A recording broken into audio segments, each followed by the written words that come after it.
The grid didn't die politely. It snapped like an overworked bone. One moment your house hummed with invisible power, warm air sighing through the vents, fridge buzzing, tiny lights glowing on every appliance. The next moment, the furnace coughed mid-breath, the lights blinked once like they were reconsidering their life choices, and then everything went black. No warning siren. No countdown. Just silence so thick you can hear the house settling into it. Outside, a polar front has turned your city into a white graveyard. Cars are buried under frozen slabs. Trees are glass sculptures waiting to shatter.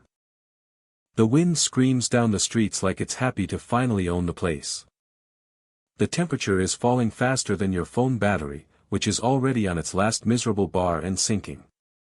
Inside, your proud, modern, heated home is about to betray you. It is no longer a cozy castle. It is a giant metal and drywall refrigerator with beds. The pipes in the walls are timing out, inching toward freezing solid. The food in the fridge is slipping from fresh to questionable, and the stuff in the freezer is on a ticking clock. And hypothermia is no longer something that happens to lost hikers in movies. It is a very real, very hungry thing pacing just outside your front door, tapping its claws on the glass. Every winter, when storms crush the grid, people die. Not because they run out of food. Not because raiders kick in the door. They die from the cold, and from the dumb, desperate moves they make to fight it. Ovens left open for, just a bit. Charcoal grills lit in living rooms. Generators chugging away in attached garages until the air turns invisible, deadly, and sweet, and people fall asleep forever. We are not doing that. We are surviving this blackout with physics, junk, and a little controlled madness. Step 1, create your survival fortress and seal it like a tomb. Forget heating the whole house. That fantasy died with the grid. You are going to heat one room. One small, defensible, heat-trapping box where you and whoever is with you will pile in like refugees in your own home. Find the smallest room you can live in for a couple of days. A bathroom. A walk-in closet. A tight bedroom with a single small window. Pretty doesn't matter. Square footage matters. The less air inside, the less heat you need to pour in to keep it livable. Now you turn that room into a bunker. Shove towels, blankets, old shirts, even crumpled newspapers into the gap under the door. Press rolled-up clothes into the corners of the window frame. Run duct tape or masking tape along the edges if you have it. Stretch trash bags or plastic sheeting across the glass and tape them down. Hang a blanket over the whole window for extra insulation. You are not trying to make a NASA clean room. You are trying to slow the cold that is crawling toward you like a predator. Every crack is a leak. Every leak is degrees bleeding away. Stop enough of them and that room becomes your bubble of survivable temperature inside a dead house. It will look ugly. It will look half-finished, improvised, desperate. Perfect. You just built a primitive thermal shelter in the middle of your nice, useless living space. Congratulations. You're now a cave dweller with a mortgage. Step 2, layer your body like it's the only heater you own, because it is. Your body is a furnace, running at about 98 degrees, burning calories every second just to keep your organs online. But that heat is racing out through your skin, your head, your hands, your feet, in every direction. Your job is to put that heat in a prison. You don't do that with one big coat. You do it with layers.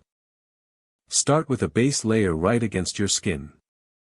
Long underwear, leggings, a tight t-shirt, anything that stays close and wicks sweat away. Wet fabric is death.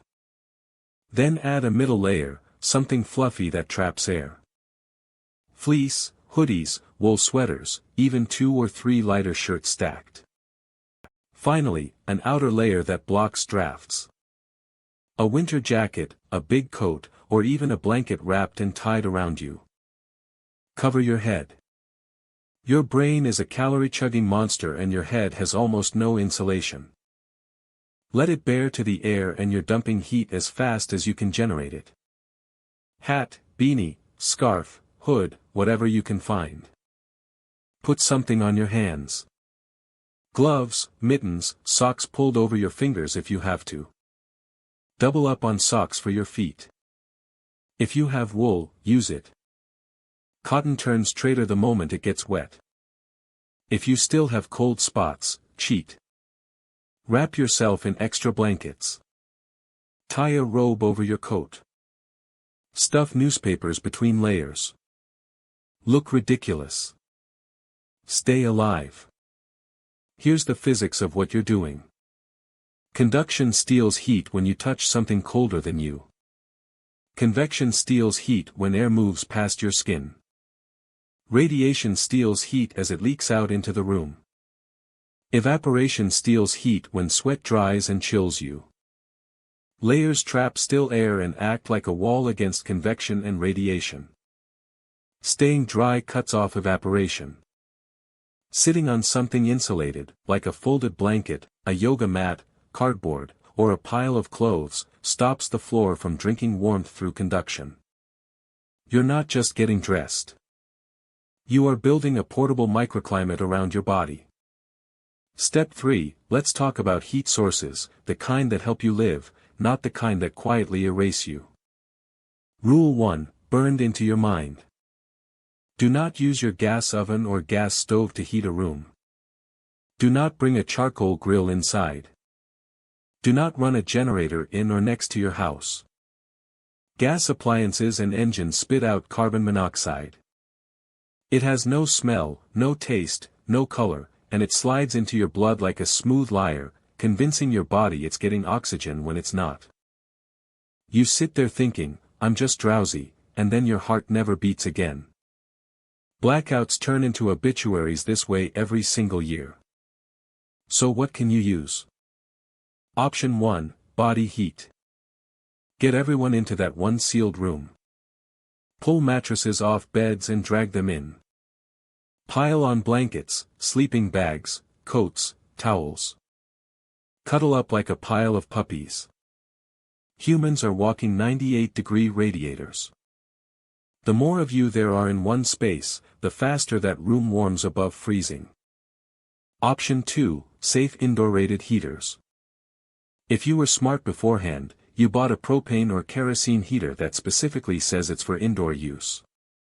You still treat it with respect. Crack a window an inch to give it fresh air. Run it for short sessions to raise the room temperature, then shut it off and let your insulation hold that heat. You never, ever fall asleep with it running. Option 3, hot water bottles. Boil water on a camp stove outside or on a small, properly ventilated indoor burner. Pour it carefully into sturdy bottles or metal containers that can handle the heat. Wrap them in socks or towels so you don't burn your skin, then slide them into your sleeping bag, tuck them by your feet, or hug them to your chest. They will radiate warmth for hours. Option 4, candles. In a tiny sealed room, a handful of candles can nudge the temperature up a degree or two. That sounds small, but 1 or 2 degrees can be the line between uncontrollable shivering and actual rest. Use heavy, stable holders. Keep flame away from anything that can catch. Never leave them burning when nobody is watching. Fire is worse than cold, because fire takes the house with it. The equation is simple. Heat plus insulation plus small space equals survival. You will not be cozy. But you will be breathing. Step 4, protect your water and your plumbing. When the furnace dies, a countdown starts on your pipes. Water freezes, expands, and turns rigid metal into thin, angry grenades waiting for the thaw. When power finally comes back, your house will weep from every broken joint and seam. So you buy yourself time. Walk to each faucet in the house and open it to a thin, steady drip. Not full blast, just enough to keep water moving. Moving water resists freezing longer than still water. Insulate the most exposed pipes. Wrap towels or old clothes around pipes in the basement, garage, or crawl spaces. Tape or tie them on. If you have foam sleeves, use them. If all you have is yesterday's newspaper, wrap it. Anything is better than bare metal. Now think about drinking water. Your hot water heater is a stealth reservoir. Most hold 40 to 60 gallons of water that was clean enough to shower in 5 minutes ago. Turn off the gas or power to the heater. Let it cool. Attach a hose or place a bucket under the drain valve and open it slowly. You now have tens of gallons of usable water. If the taps still work, the second the power goes down, start filling things. Bathtubs. Sinks. Pots. Buckets. Plastic bins. City water pressure can vanish without warning, and once it does, the game changes. If you're forced to melt snow, do it outside or near a vented stove.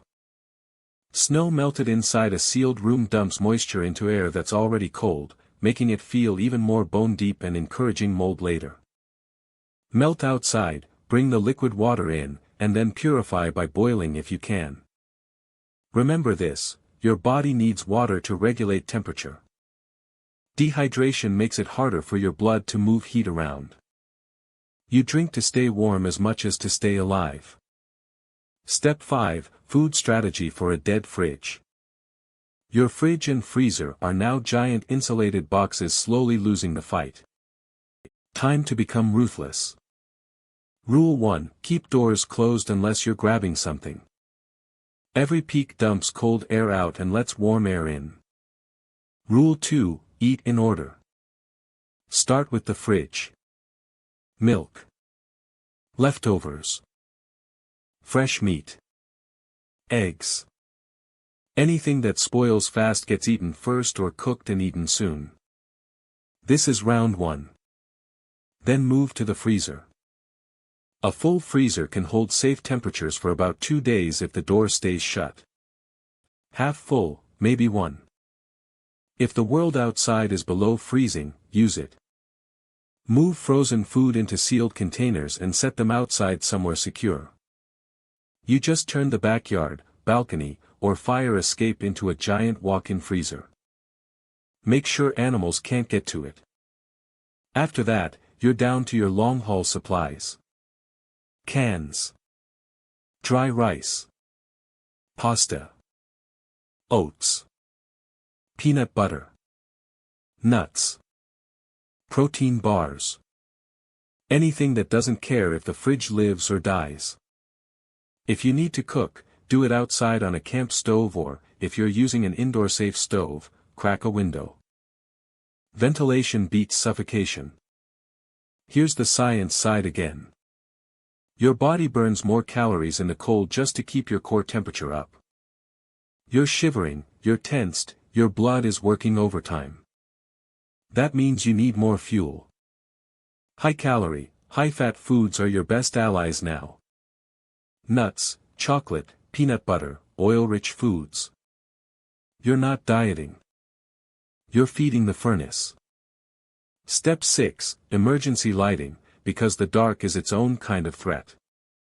When the sun goes down and the grid is dead, the house doesn't become dim. It becomes a black box full of furniture traps waiting for you to crack a shin or knock something flammable into a candle.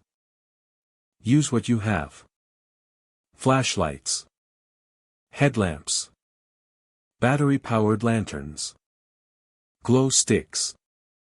Even the dim light from a tiny keychain LED is better than groping along walls.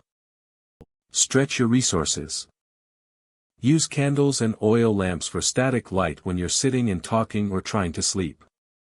Save flashlights and headlamps for moving around, checking things, or dealing with emergencies.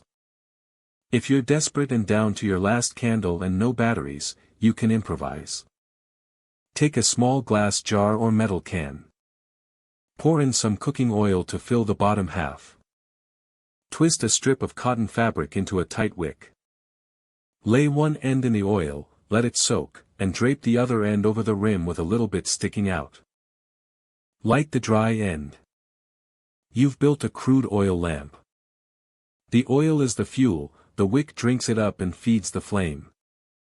It's old technology, but blackouts love old technology.